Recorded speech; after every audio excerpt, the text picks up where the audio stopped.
बिस्मिल्लाहिर्रहमानिर्रहीम। अस्सलाम वालेकुम दोस्तों, उम्मीद करता हूँ आप खैरियत से होंगे। वेलकम करते हैं आपको अपने यूट्यूब चैनल वार न्यूज़ में। दोस्तों नई वीडियो के साथ दोबारा हाजिर हैं। तो वीडियो शुरू करने से पहले एक रिक्वेस्ट है, हमारा चैनल सब्सक्राइब करें, बेल आइकन प्रेस करें, चैनल को लाइक करें। इससे फ़ायदा ये होगा नई वीडियो का नोटिफिकेशन टाइम पे पहुंचेगा और हमारा साथ जुड़ा रहेगा। आज की वीडियो बहुत अहम है, जैसा कि आप लोगों ने थंबनेल में पढ़ा ही होगा कि यूएई जॉब्स और अबू धाबी जाने के लिए एंट्री ओपन हो चुकी है। तो आज हम इस मौजू पर बात करने वाले हैं। टाइम वेस्ट किए बगैर चलते हैं न्यूज़ अपडेट की तरफ।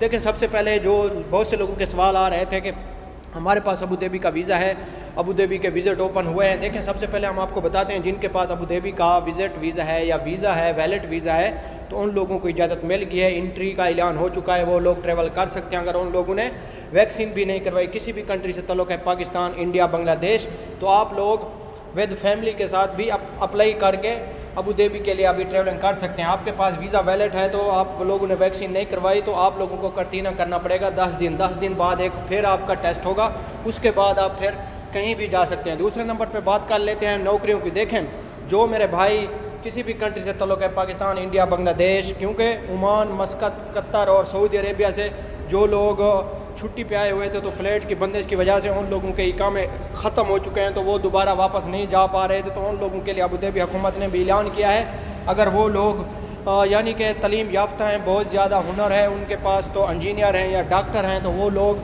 अभी अबू धाबी में जाके नौकरी कर सकते हैं। क्योंकि विज़िट पे जाएंगे तो उनका वीज़ा अप्लाईमेंट में चेंज हो सकता है। क्योंकि अभी नौकरी पैकेज भी अच्छा है और सैलरी पैकेज भी अच्छा है आप लोगों के लिए, क्योंकि ये सुनहरी मौका है आपका। किसी भी कंट्री से ताल्लुक़ है, पाकिस्तान, इंडिया, बांग्लादेश, नेपाल, तो आप लोग इस सुनहरी मौके से फ़ायदा उठाएं। क्योंकि हमारा मकसद होता है वीडियो बनाने का, यही होता है कि आप लोगों की मदद हो जाए, आप लोगों को कोई अच्छा काम मिल जाए जो लोग परेशान हैं। क्योंकि महंगाई ज़्यादा है, तो इसलिए ये वीडियो आप लोगों के लिए, वीडियो को ज़रूर देखें।